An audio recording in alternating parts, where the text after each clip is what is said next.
इसलिए गोस्वामी जी कहते हैं वह सुख संपत्ति समय समाजा कहीं ना सके शारद अहिराजा। इन चारों के विषय में सरस्वती और शेष नारायण भी नहीं बोल सकते। दिनेश भैया कल आज सुबह तक हमसे कही रहे थे कि महाराज माफ करिएगा, हम कल सुबह दिल्ली चले जाएंगे 2 दिन के लिए, बहुत जरूरी काम है, फिर आएंगे हम, बुधवार को आ जाएंगे। ठीक है भैया चले जाइएगा। आते समय हम गाड़ी में पूछे काहो दिल्ली कहिया जात हवा? बोले महाराज जाना तो कल ही था, लेकिन कथा छोड़ के जाने का मन नहीं कर रहा है, इसलिए अब नहीं जाएंगे। अभी अभी बोले। ये मैं क्यों सुना रहा हूं? दर्शन करिए। घर में उत्सव हो रहा हो और यदि आप कहीं बाहर चले भी जाइए तो आपका शरीर बाहर रहेगा, मन आपका घर में ही लगा रहेगा। अच्छा, आपके घर में उत्सव हो और सामने केहू मुंह गिरा के खड़ा हो। मुंह गिरा के खड़ा होना समझते हैं? सब लोग नाच रहे हैं, वहीं पर केहू पुआ नियर मुंह फुला के बैठा हो तो आप पूछेंगे ना कि भाई सब आनंद में है, आप क्यों कष्ट में हैं?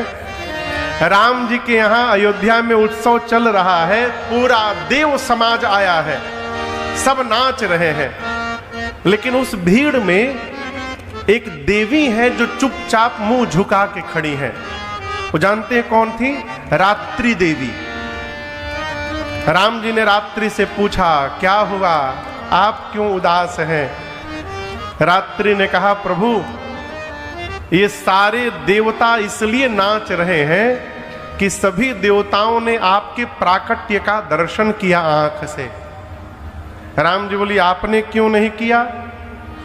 रात्रि बोली प्रभु आप तो दिन में प्रकट हो गए थे, हम तो रात में रहते हैं, हम कैसे दिन में देखेंगे? तो राम जी ने कहा चलिए कोई बात नहीं, मैं आज ही आपको वचन देता हूं देवी, अगली बार जब द्वापर में कन्हैया बन के मैं अवतार लूंगा तो ये सौभाग्य केवल आपको प्रदान करूंगा, अगली बार मध्य रात्रि में अवतार लूंगा मैं। रात्रि प्रसन्न हो गई, पीछे से चंद्रमा दौड़ कर आए। कौन आया? चंद्रमा। आकर बोले प्रणाम करके प्रभु सेम प्रॉब्लम मेरी भी यही समस्या है प्रभु, आप दिन में आ गए, हम ठीक से देख नहीं पाए। भगवान ने कहा रात्रि को कहा हूं अगली बार रात्रि में अवतार लूंगा, आप भी देखिएगा। चंद्रमा ने कहा प्रभु आप त्रेता में आए हैं, अगला अवतार कब द्वापर में होगा, इतना लंबा समय निकलेगा कैसे? भगवान ने कहा मैं आपको अपने नाम का सहारा दे देता हूं, मेरे नाम के सहारे आप समय निकालिएगा। उसी दिन से राम जी ने अपने नाम में चंद्रमा के नाम को जोड़ लिया और भगवान का नाम हो गया रामचंद्र। बोलिए रामचंद्र भगवान की जय। राम जी और चंद्रमा जैसे ये बात कर रहे थे, पीछे शंकर भगवान खड़े थे। सरकार जैसे शंकर भगवान सुने, बाबा डमरू बजा के नाचने लगे। बज गया। बाबा पूछे, राम जी पूछे क्या हुआ बाबा? शंकर जी बोले प्रभु आपने मेरी बहुत बड़ी समस्या आज समाप्त कर दी। राम जी पूछे कैसी समस्या? शंकर जी बोले आज तक मैं ये नहीं समझ पा रहा था कि चंद्रमा को कपारे पे काहे ढो रहा हूं मैं। राहु के डर के मारे चंद्रमा पहुंचे भगवान शंकर के पास। बाबा बचाइए बचाइए। यदि आप अपने गुरु जी के पास गए, गुरु जी कहें आ करके बैठिए, तो कहां बैठिएगा? पांव में बैठिएगा ना। शंकर भगवान चंद्रमा को बोले आओ बैठो, जाके चंद्रमा कपारे पर बैठ गए बाबा के। शंकर भगवान कहते हैं मैं आज तक ये नहीं समझ पा रहा था कि चंद्रमा को सिर पे लेके क्यों चल रहा हूं, लेकिन प्रभु आपने समाधान कर दिया। आज जिसके नाम में आपका नाम जुड़ गया है नाथ, उसको मैं सदैव अपने सिर पे धारण करने को तैयार हूं। अब पता चला चंद्रमा निरर्थक नहीं बैठे हैं। खूब आनंद महोत्सव चल रहा है, 1 महीने तक दिन ही दिन बना रहा। अब आप सोचेंगे महाराज वो कैसे बना? आज भी आपको बताऊं, हमारे अयोध्या में एक स्थान है, वहां जो महाराज जी हैं वो राम जन्मोत्सव के बाद 1 महीने तक अपने आश्रम का एक भी बल्ब बंद नहीं करते। सरकार है 1 महीने तक। किसी ने कहा अरे महाराज आप बिजली बर्बाद कर रहे, दिनों में जराए पड़े हुए, चुप भगो यहां से। हमारे राम जी आए थे तो 1 महीना तक दिन हुआ था, यहां भी राम जी आए हैं, 1 महीना मेरे आश्रम में दिन ही दिन बना रहेगा, रात्रि आएगी ही नहीं। ऐसे ऐसे भाव के महापुरुष। अब ये कैसे हो गया? तो किस वंश में सूर्य नारायण, किस वंश में भगवान राम ने अवतार लिया है पता है आप लोग को? कौन से वंश में? सूर्य वंश में। दोपहर के 12 बजे राम जी आए दिन में 12 बजे सूर्य नारायण कहां रहते हैं? ठीक ऊपर। जिस समय राम जी अवतार लिए उस समय सूर्य नारायण भी अयोध्या के ऊपर खड़े होकर दर्शन कर रहे हैं। अभी कह रहा था आप यदि घर से बाहर चले जाइए मन लगेगा। सूर्य नारायण ऐसा काम करते हैं कि उनको सैटरडे संडे की भी छुट्टी नहीं मिलती, 24 घंटे चलना है उनको। सोचे सूर्य नारायण कि हमारे घर में भगवान आए हैं, आगे चला जाऊंगा तो घर का उत्सव पीछे छूट जाएगा। 1-2 घंटा रुक के यदि देख लूंगा तो किसी को पता थोड़ी चलेगा। सूर्य नारायण अयोध्या के ऊपर खड़े होकर और नीचे का उत्सव देखने लगे। नीचे लोग बधाई गा रहे हैं, एक गीत सुने। सूर्य नारायण सोचे बड़ा सुंदर गाए है हो, एक ठे और सुन लेते हैं। दूसरा का सुने, तीसरा सुने, चौथा सुने, 10वां सुने। 4-5 घंटा बीत गया। फिर सूर्य नारायण सोचे कितना ये लोग गाएंगे, बहुत देर से गा रहे हैं, अब बहुत जल्द बंद भी होने वाला होगा। आगे चला जाऊंगा तो मन में टीस रहेगी, न जाने हमारे आने के बाद क्या क्या हुआ होगा पीछे। अब एक बार पूरा बधाई उत्सव बंद हो जाए फिर आगे जाऊंगा। किसने सोचा? किसने सोचा? सूर्य नारायण ने कि उत्सव बंद होगा तब आगे बढ़ेंगे। बधाई गाने वाले क्या सोच रहे हैं? रात हो जाए तो बंद कर दिया जाए। गाने वाले क्या सोच रहे हैं? रात हो तो बंद करें। रात कब होगी? जब सूर्य नारायण जाएंगे। वो जाएंगे कब? जब बंद होगा। बंद कब होगा? जब रात होगी। तो आप दर्शन करिए, ना सूर्य नारायण जा रहे हैं, न नीचे रात्रि आ रही है। रात्रि नहीं आ रही इसलिए बधाई बंद नहीं हो रहा है, और बंद नहीं हो रहा इसलिए वो जा नहीं रहे हैं। इसी चक्कर में मास दिवस कर दिवस भार, यह मरम न जाने को, रथ समेत बिठा के निशा कवन विधि हो। 1 महीने का 1 दिन हुआ। 1 महीने का 1 दिन। देखिए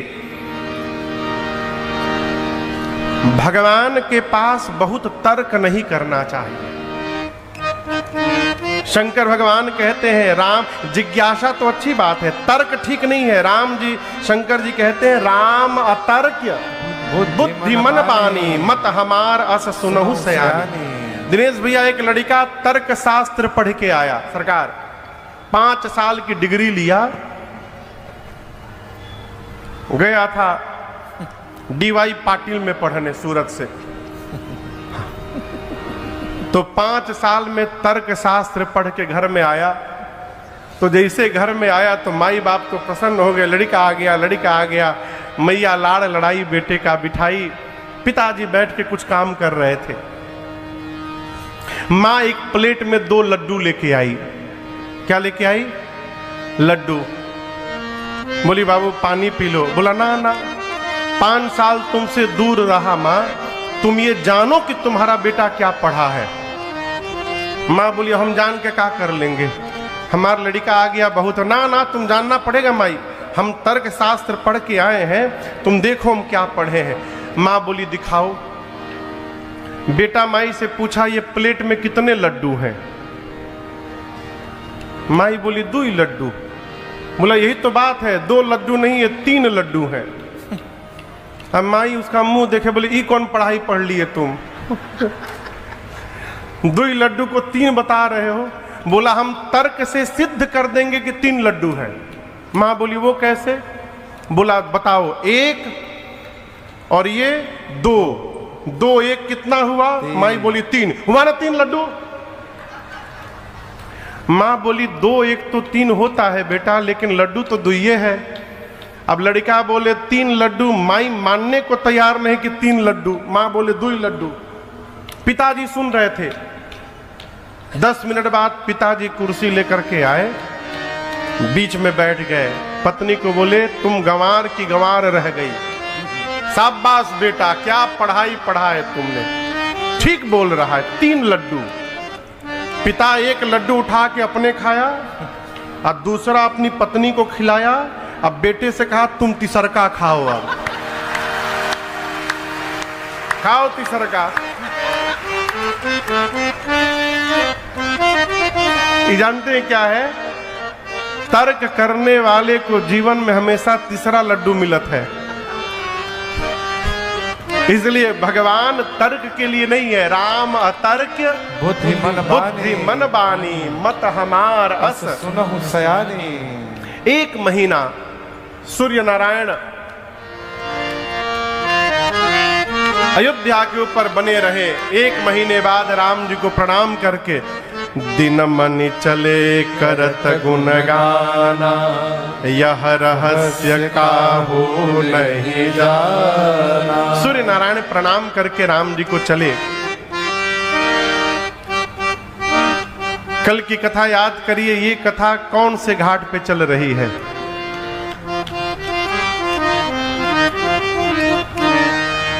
भुलाई गए ना? कौन सा घाट है बताइए? काशी में चल रही है, तीर्थराज प्रयाग में चल रही है, कहां? कैलाश पर्वत पर। तीसरे घाट पर भगवान शंकर मां पार्वती जी को ये कथा सुना रहे हैं।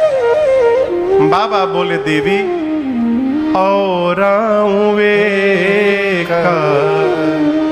कहूं नीज चोरी, सुनु गिरि जायते दृढ़मति तोरी। भगवान शंकर बोले देवी अब मैं आपको अपनी एक चोरी की कथा सुनाता हूं। किसने कहा? किसने कहा? शंकर भगवान ने पार्वती मैया से कहा कि मैं आपको अपनी चोरी की कथा सुनाता हूं।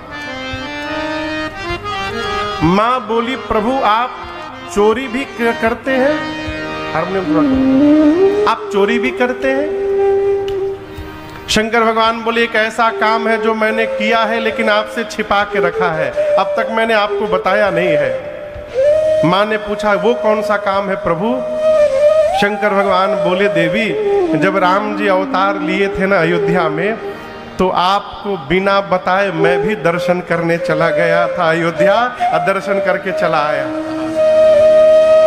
मां ने कहा हमको क्यों नहीं ले गए? शंकर भगवान बोले खतरा खतरा। बोले कैसा खतरा? शंकर भगवान बोले पिछले जन्म में आप सती थी, आपको एक बार मैं कथा सुनाने के लिए ले गया था। लौटते समय आपने राम जी को रोते हुए देख लिया और राम जी को रोते हुए देखकर आप सोचने लगे कहीं भगवानों रोवत है, और आपके मन में भ्रम हुआ, ऐसा भ्रम हुआ कि आपको शरीर का त्याग करना पड़ा। देवी, पिछली बार जहां ले गया था वहां तो बड़के राम जी रो रहे थे, अब की बार मैं जहां गया था वहां छोटके राम जी रो रहे थे। मैं सोचा रोते हुए राम जी को फिर से कहीं देखकर आपको भ्रम ही ना हो जाए, मारे भय क्यों आपको लेकर नहीं गया। तो मैया पूछी, अकेले चले गए? बाबा बोले, अकेले नहीं गए। कैसे गए? हम लोग दुकेले गए थे। माँ बोली, हमरी रहते कौन साथ में चला गया आपके? तो शंकर जी कहते हैं, काग भुषुंडी संग हम दो, काग भुषुंडी संग हम दो, काग भुषुंडी संग हम दो, काग भुषुंडी संग हम दो, मनुज रूप जानई नहीं को, मनुज रूप जानई नहीं को, मनुज रूप जानई नहीं को। भगवान शंकर बोले, अकेले नहीं गया, काग भुषुंडी जी को साथ में लेकर गया। किसको लेकर गया? कहिए कहिए, बोला करिए बीच में, किसको लेकर गया? काग भुषुंडी जी को। शंकर भगवान कितने सावधान हैं, ये नहीं कही रहे हैं कि हमरे साथ काग भुषुंडी गए थे, ये नहीं बोले। क्या बोले? काग भुषुंडी जी के साथ मैं गया था। यदि ये बोल देते कि मेरे साथ काग भुषुंडी गए थे, फिर फंस जाते बाबा। मैया बोलती, उनको लेके चले गए, हमको लेके कहीं नहीं गए। बाबा बोले, देवी, जाने की प्लानिंग काग भुषुंडी जी बनाए थे, वो आए और हमको साथ में लेके चले गए। यदि मैं प्लानिंग बनाता तो आपको छोड़ के थोड़ी जाता, लेकर के जाता। मैया पूछी, जाने के लिए कौआ महाराज ही मिले थे साथ में? काग भुषुंडी जी कौआ हैं, आप महादेव हैं। शंकर भगवान बोले, देवी, मेरे और काग भुषुंडी जी दोनों के इष्ट एक हैं। कौन इष्ट है? जोर से कहिए, राम जी। राम जी में भी कौन राम जी?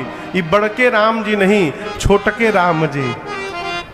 इष्ट देव मम बालक रामा। भगवान शंकर कहना चाहते हैं, यात्रा उसी के साथ करिए जिसके साथ आपका विचार मिलता है। जिसके साथ विचार न मिले, भूल के भी यात्रा न करिए। ना अपने जाएगा ना आपको जाने देगा। इस कथा में इतनी भीड़ है, हो सकता है कोई बरियाई से पकड़ के लाया गया हो,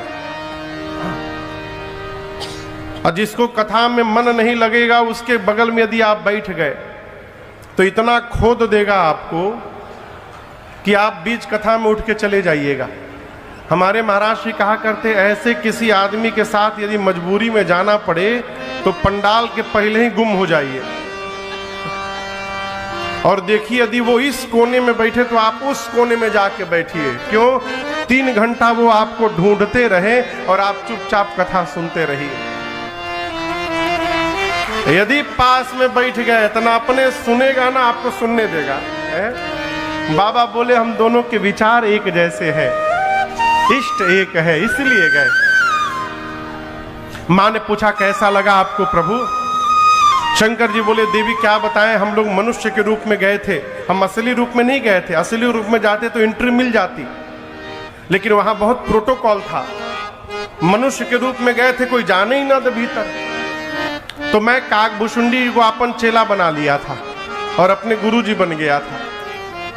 तो काग भुषुंडी जी से मैं कहा कि चेला कुछ उपाय किया जाए कि भीतर का पास मिले। तो हम बोले, काम करो, पता लगाओ सबसे अधिक भीड़ कहाँ होती है।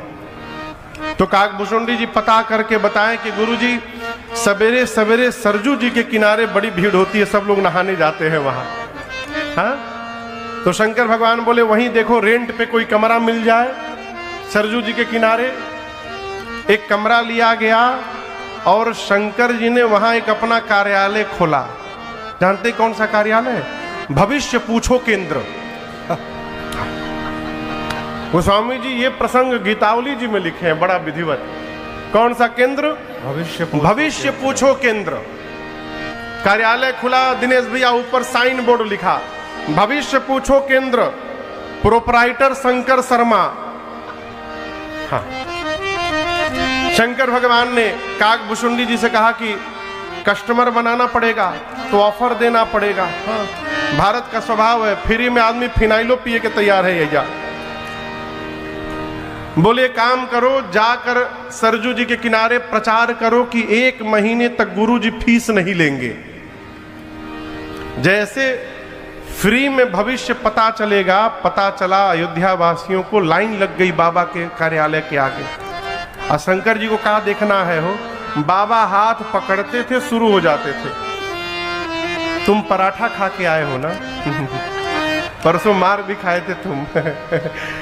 बाबा की इतनी ख्याति हो गई, इतनी ख्याति, लोग 12-12 बजे रात से लाइन लगाने लगे। बात पहुंची रनिवास में कौशल्या मैया के पास। दासी ने कहा महारानी एक बहुत भारी पंडित जी आए हैं, उनके साथ एक चेला है, हाथ पकड़ते हैं पंडित जी सब बता देते हैं। कौशल्या मैया ने कहा कि बुलाओ, हमको राम का भाग्य पूछना है। सिपाही पहुंचे बाबा के कार्यालय में, सरकार लाइन लगी है। सिपाहियों ने जाकर कहा शंकर शर्मा कौन है? शंकर जी बोले हम शंकर शर्मा है, ये हमारे चेला भूसुंडी नारायण पाणे हैं। हम 2 लोग हैं। हाँ, तो सिपाहियों ने कहा चलिए महारानी ने आपको बुलवाया है। जैसे बाबा सुने, काकभूषुंडी जी से कहे चेला पोथी पतरा बंद कर, लॉटरी लग गई हम लोग की। बाबा जैसे उठे तो जो लोग लाइन लगाए थे वो बोले कहां जा रहे हैं, हमारा भाग्य कौन बताएगा? शंकर जी बोले तुम्हारा भाग्य तुम जानो, अब हम अपना भाग्य देखने के लिए जा रहे हैं, इसलिए हम रुकने वाले नहीं है। बाबा भूसुंडी जी के साथ चले और जैसे महल के द्वार पर पहुंचे, वहां भी सिपाही खड़े थे। सिपाहियों ने रोक दिया, बोला आप में से शंकर शर्मा कौन है? बाबा बोले मैं शंकर शर्मा, ये हमारा चेला। सिपाहियों ने कहा कि एंट्री पास केवल आपके नाम का है, ये चेला आपका भीतर नहीं जा सकता। शंकर भगवान बोले कोई बात नहीं, बाहर बिठाइए इसको। भूसुंडी जी बोले बाबा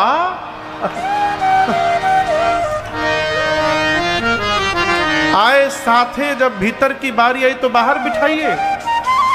शंकर जी बोले यहां चुपचाप बैठिए, आपके चक्कर में हम फंस जाएंगे, हमको एक बार भीतर जाने दीजिए, कोई ना कोई उपाय लगाकर हम आपको बुलाएंगे भीतर, आप बाहर बैठिए। बाबा भीतर गए मनुष्य के रूप में। कौशल्या मैया ने देखा, मां ने पूजन किया है भगवान शंकर का।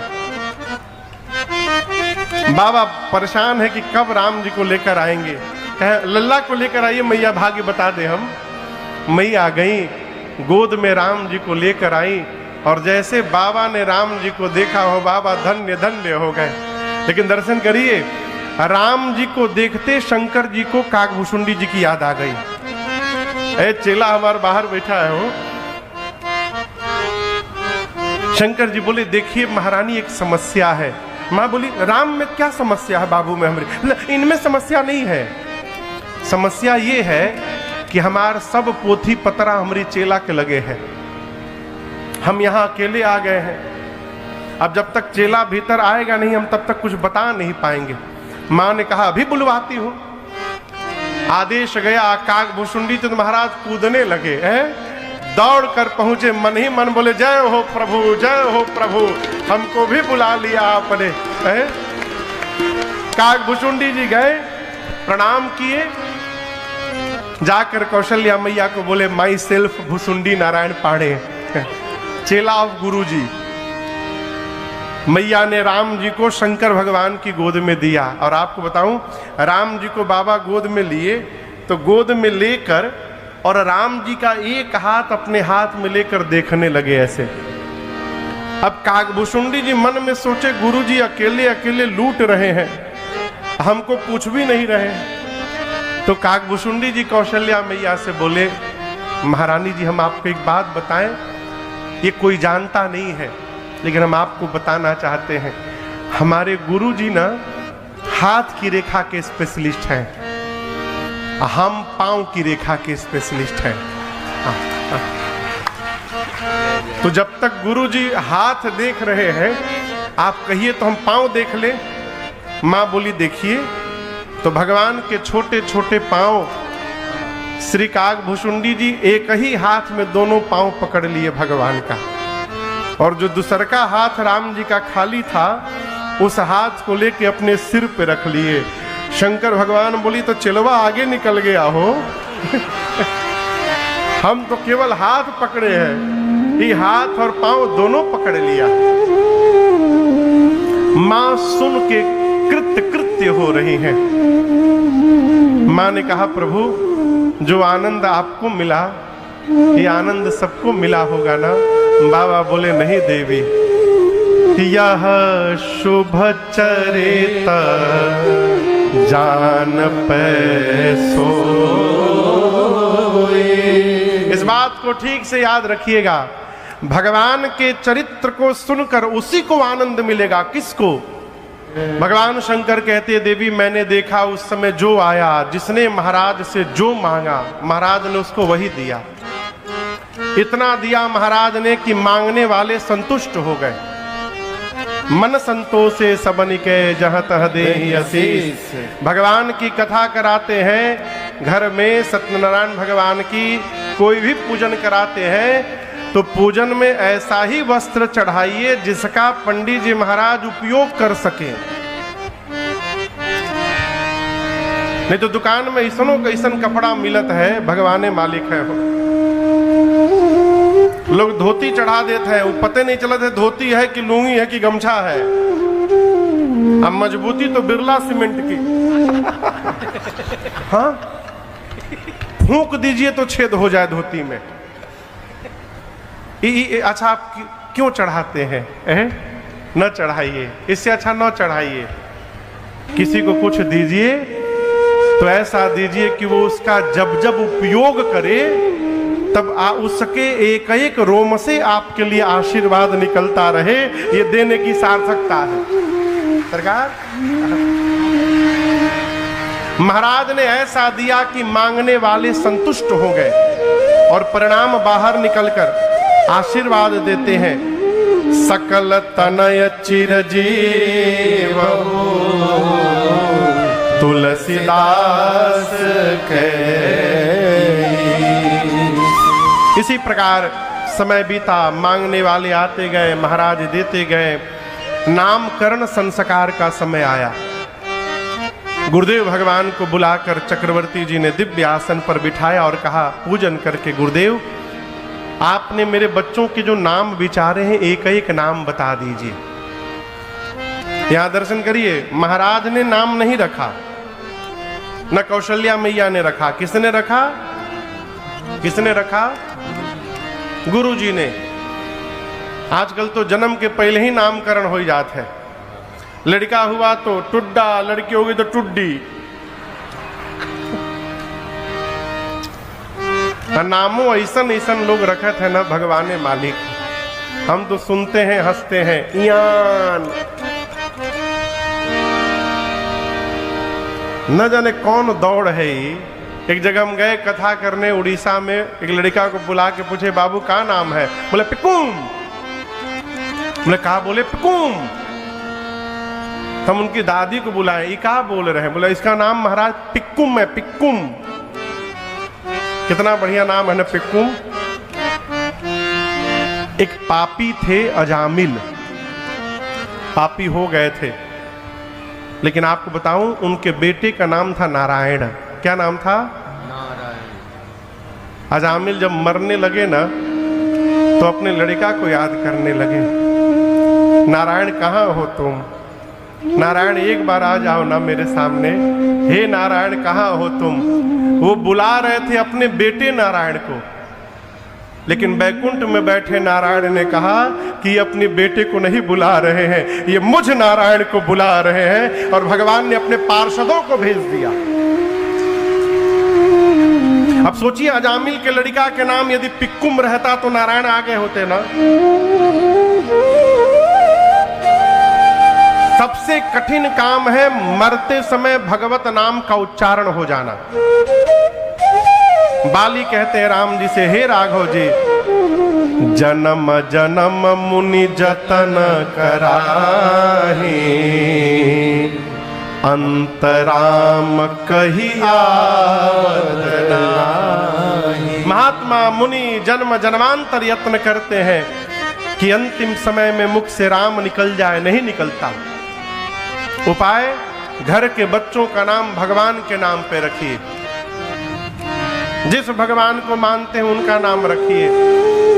जितनी बार बच्चों को याद करिएगा उतनी बार मुख से भगवत नाम का उच्चारण होता रहेगा। और कहीं अंतिम समय में निकल गया तो जीवन धन्य हो जाएगा। इसलिए नाम बहुत विचार करके रखिए। गुरुदेव भगवान ने नामकरण किया। महाराज की गोद में राम जी बैठे थे। कहे, महाराज आपके ज्येष्ठ पुत्र आनंद के सिंधु हैं, सुख के धाम हैं, ये पूरे जगत को विश्राम देंगे। जो सबको विश्राम देंगे उनका नाम आज से राम होगा। कौशल्या मैया की गोद में भरत जी थे। बोले, ये पूरे विश्व का भरण पोषण करेंगे, भोजन करा के नहीं, राम प्रेम के अमृत से। जो राम प्रेम से सबको भर दे उनका नाम भरत होगा। माँ कैकेयी की गोद में शत्रुघ्न भैया बैठे थे। गुरुदेव ने कहा, आपके छोटे कुमार, इनके नाम के स्मरण मात्र से शत्रुओं का नाश हो जाएगा। जो शत्रु का नाश कर दे उनका नाम शत्रुघ्न होगा। और सबसे अंत में माँ सुमित्रा की गोद में लक्ष्मण भैया थे। गुरु जी ने कहा, लक्षण धाम राम प्रिय,